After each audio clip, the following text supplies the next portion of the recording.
ក្រុមងុយជាអ្នកប្រាជ្ញអក្សរសាស្ត្រខ្មែរដែលខ្មែរគ្រប់រូបទទួលស្គាល់ថាជាអ្នកបង្កើតច្បាប់ព្រានប្រដៅដាស់តឿនដល់កូនខ្មែរនិងបង្កើតវោហារស័ព្ទខ្មែរ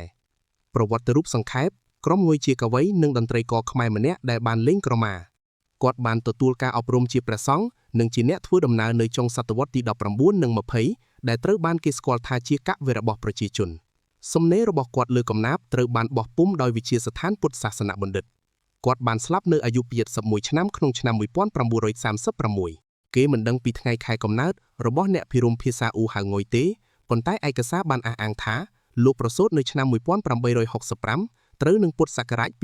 2408នៅភូមិព្រៃអណ្ដូងស្វាយឃុំកំបូលស្រុកភ្នំពេញបច្ចុប្បន្នស្រុកអង្គស្នួលខេត្តកណ្ដាលហើយលោកមានឈ្មោះពីកំណើតគឺអុកអ៊ូហៅងុយឯកសារដែលអាចប្រមូលបានឥឡូវនេះមិនបានបញ្ជាក់ទេថាលោកមានបងប្អូនប៉ុន្មាននាក់គឺគ្រាន់តែនិយាយថាលោកជាកូនទី2ក្នុងគ្រួសារប៉ុណ្ណោះ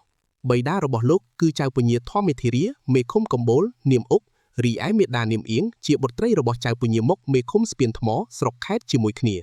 មាតាបិតាលោកត្រូវជាបងប្អូនជីទួតមួយនឹងគ្នាជីវិតស្នេហារបស់កវីប្រជាប្រិយយើងពុំទាន់មានឯកសារណារៀបរាប់ទេយើងគ្រាន់តែដឹងថាក្រោយពីបានចាក់សិក្ខាបទមកជាក្រហមលោកមានភរិយាឈ្មោះអ៊ីននិងមានកូនសុទ្ធតែប្រុសចំនួន6រូបរួមមានឈ្មោះដួងចេងចាចិនចុងជេវ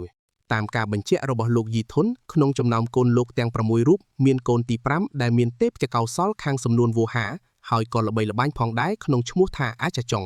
តាមព័ត៌មានខ្លះទៀតនិយាយថាលោកអុកអ៊ូមានចៅម្នាក់ទៀតដែរដែលមានវោហារល្បីខាងច្រៀងអាយ៉ៃហើយមានរូបរាងស្គមស្ដើងដែលគេធ្លាប់ឮឈ្មោះថានាយស្លឹកនៅពេលច្រៀងអាយ៉ៃនាយស្លឹកតែងឧទ្ទិសនាមខ្លួនគាត់ថាស្រុកខ្ញុំនៅខាងលិចពោចិនតុងកូនអាចារ្យចុងចៅអាចារ្យងុយអាចារ្យចុងបានទទួលអនិកម្មក្នុងគុកនយោបាយនៅឆ្នាំ1955ពេញបោះឆ្នោតគណៈបកប្រជាធិតិចយៈប្រកួតប្រជែងនឹងបកសង្គមរាស្ត្រនិយមក្នុងការរស់នៅជាកសិករតាងុយមានប្រជាប្រិយភាពខ្លាំងខាងវោហារនិងល្បិចលើកំណាព្យភ្លាមច្រៀងឡើងនឹងសំនៀងសាដៀវយ៉ាងពិរោះព្រមទាំងចំណេះខាងធរអាចយ៉ាងខ្ពង់ខ្ពស់ដែលធ្វើឲ្យយកកសិករឯទៀតរាប់អានស្រឡាញ់ទុកលោកជាអ្នកប្រាជ្ញក្នុងភូមិស្រុកហើយអ្នកស្រុកហៅលោកថាភិរមងុយបន្ទាប់មករដ្ឋអំណាចបានតាំងលោកជាក្រមគឺជាភារៈជនដែលធ្វើទំនាក់ទំនងតាក់ទងរវាងរដ្ឋបាលនិងប្រជាជនក្នុងឃុំពេលរដូវរំហើយក្រោយពីកិច្ចការច្រូតកាត់អ្នកប្រាជ្ញអក្សរសាស្ត្រខ្មែរក្រមងុយតែងតែទេសនាព្រានប្រដៅច្រៀងកំណាព្យបន្តដោយសំនៀងសាដៀវដ៏ក្រលួចពីភូមិមួយដោយយំស្រណោះអាណិតខ្មែរគ្នាឯងពីភាពខ្សត់ខ្សោយក្រីក្រល្ងងខ្លៅឆ្លោះគ្នាឯងបែកបាក់សាមគ្គីឡាក់ផ្ទុយនឹងទម្ងន់ពន្ធដារនៃរដ្ឋអំណាចបារាំងភាពរហ័សរហួនឆ្លាតការកេងបន្លំជនបរទេសមានចិនយួនជាដើមសំណូរល្បីល្បាញពីកវីសិល្បករនេះលេចលឺដល់ទីក្រុងហើយសម្ដេចចក្រីបានហៅអ៊ុចទៅច្រៀងថ្វាយស្ដេចស៊ីសុវត្ថិពេញព្រះទ័យបានអ៊ុយរង្វាន់ជាប្រកាសនិងគោរមគាជាព្រះភិរមភាសាអ្នកភិរមភាសាអ៊ូហៅងុយក្រមងុយគឺជាគោរមងារមួយដែលលួងស៊ីសុវត្ថិប្រទានឲ្យកវីអុកអ៊ូហៅងុយអ្នកដែលបានធ្វើឲ្យកូនខ្មែរបានរស់នៅក្នុងការព្រានប្រដៅបែបប្រជាប្រិយដោយការរួមបញ្ចូលរវាងពុទ្ធោវាទជាមួយបរិស្ថានសង្គមគិច្ចកម្ពុជានាសម័យកាលថ្មីមួយប្រជាជនកម្ពុជាបាត់បង់សេរីភាពនិងឥស្សរភាពជាម្ចាស់ប្រទេសដោយពួកអាណានិគមបារាំងបានចាប់បង្ខំដាក់នឹមត្រួតត្រាជាមួយនឹងគោរមងារនេះអ្នកមុខអ្នកការទាំងឡាយតែងហៅលោកថាអ្នកភិរមភាសាអ៊ូហៅងុយព្រោះដើម្បីកុំឲ្យច្រឡំនឹងនាយក្រុមវាំងម្នាក់នាសម័យនោះដែលមានឈ្មោះអ៊ូដែរក៏ប៉ុន្តែឈ្មោះខ្លីដែលអ្នកស្រុកចូលចិត្តហៅហើយដែលបន្តស្ថិតស្ថេរមកទល់ពេលនេះគឺឈ្មោះក្រមងុយអ្នកភិរមភាសាអ៊ូបានទទួលអនិច្ចកម្មនៅថ្ងៃសុក្រ6កើតខែមិគសេពស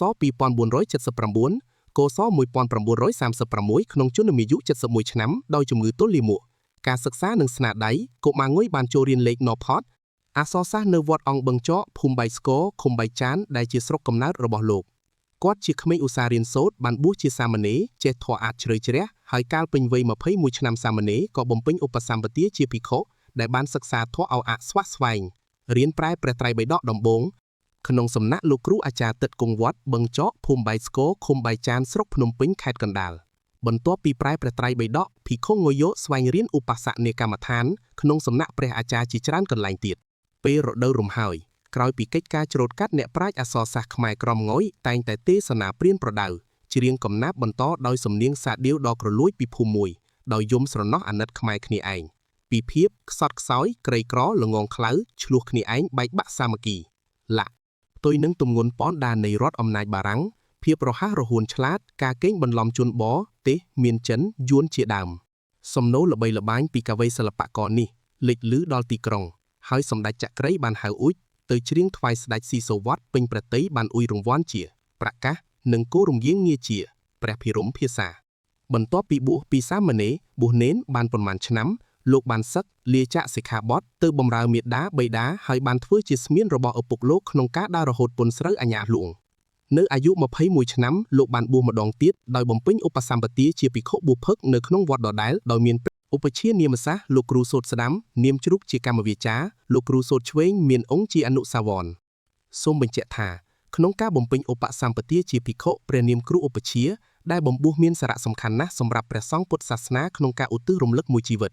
ភិក្ខុអ៊ូបានរៀនសូត្រធម៌អាថ៌និងរៀនប្រែព្រះត្រៃបិដកពីបាលីមកភាសាខ្មែរដំបូងក្នុងសំណាក់លោកគ្រូអាចារ្យទឹកនៅវត្តខាងលើបន្ទាប់មកលោកបានស្វែងរករៀនវិបស្សនាកម្មដ្ឋានក្នុងសំណាក់លោកអាចារ្យជាច្រើនកន្លែងលោកបានគង់ក្នុងភ្នោះ5ឆ្នាំលុះចេះដឹងល្មមប្រើការបានហើយលោកក៏លាចាកសិក្ខាបទមកបកប្រែជីវភាពជាក្រហមវិញដោយបន្តជួយធ្វើការឪពុកក្នុងការជាក្រមផងជាស្មៀនផងដល់ពេលស្រុកភ័ណ្ឌប្រែលោកលាឈប់ធ្វើការរាជការហើយមករស់នៅជាកសិករធម្មតាគឺចាប់ពីពេលនោះហើយដែលលោកបានប្រើទេពកោសល្យគ្មានពីររបស់លោកច្រៀងឬទេសនាពីភូមិមួយទៅភូមិមួយក្នុងពិធីបុណ្យទាននារដូវរំហើយស្រឡះដៃពីការងារស្រែចម្ការការច្រៀងឬទេសនានោះមិនកំណត់ថ្លៃទេប៉ុន្តែអ្នកស្រុកតែងប្រម៉ែប្រមូលស្រូវអង្គជូនលោកតាមសទ្ធាការរៀនសូត្ររបស់កវីយើងមិនចប់ទេពោលគឺរៀងរាល់ពេញធ្វើដំណើរកាត់ភ្នំពេញលោកតែងឈប់សុំចតនៅវត្តឧណាឡោមជជែកពីគ្រោះរៀនសូត្រជាមួយភិក្ខុសង្ឃនៅទីនោះអំពីបញ្ហាផ្សេង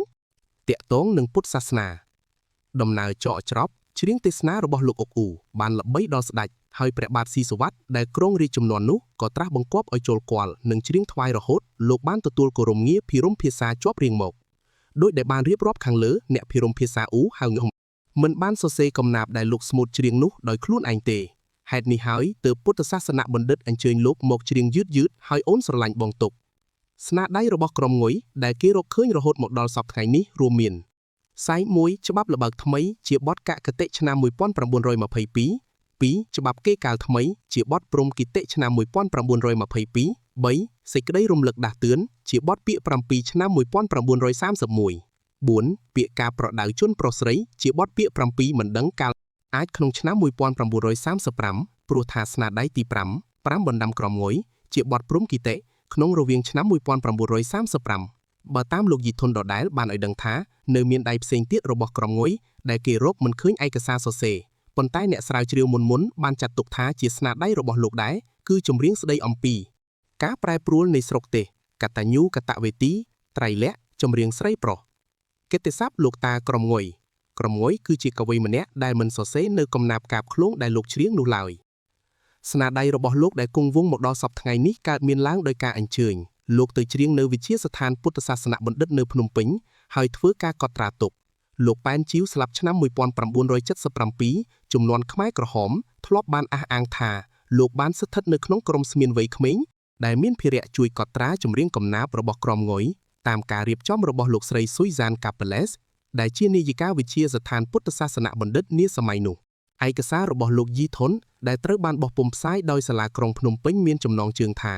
អ្នកភិរមភាសាអ៊ូហៅងុយនាឆ្នាំ2008ក៏បានបញ្ជាក់ថាលោក Sir Des បាននាំឲ្យអ្នកភិរមភាសាទៅជួបលោកស្រី Capeles ហើយពេលច្រៀងកត់ត្រាចប់លោកស្រីជនជាតិបារាំងរូបនោះបានផ្ដល់ប្រាក់1រៀលជូនលោកកវីយើងដើម្បីជានិមិត្តរូបនៃការស្រឡាញ់វប្បធម៌អរិយធម៌ខ្មែរក្រោយមកពុទ្ធសាសនបណ្ឌិតបានចាត់ចែងចងក្រងចម្រៀងកំណាព្យនោះជាសៀវភៅទៅបោះពុម្ពចំនួន4ច្បាប់ដែលបន្ទាប់មកទៀតបញ្ចូលគ្នាធ្វើជាមួយច្បាប់វិញ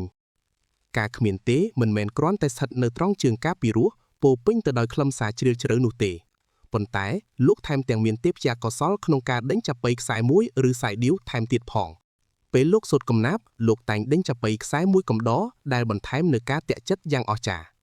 ក្នុងពេលដែលលោកច្របល់គ្រប់ទិសច្រៀងទូមានមនុស្សផងទាំងពួងលោកតែងមានបង្វិចនិងឈើច្រត់កាន់តាមខ្លួនជាប់ជានិច្ចយើងអាចស្រមៃអំពីរូបរាងរបស់ក្រុមងុយគឺបុរសម្នាក់មាឌធំដុសក្បាលពោះកាត់សក់ជ្រងខ្លីទុកពុកមាត់ខាងលើនិយមស្លៀកសំពត់ចងក្បិនពាក់អាវកត្រង់លេវធំពាក់ស្បែកជើងផ្ទាត់និងមួកសំបុក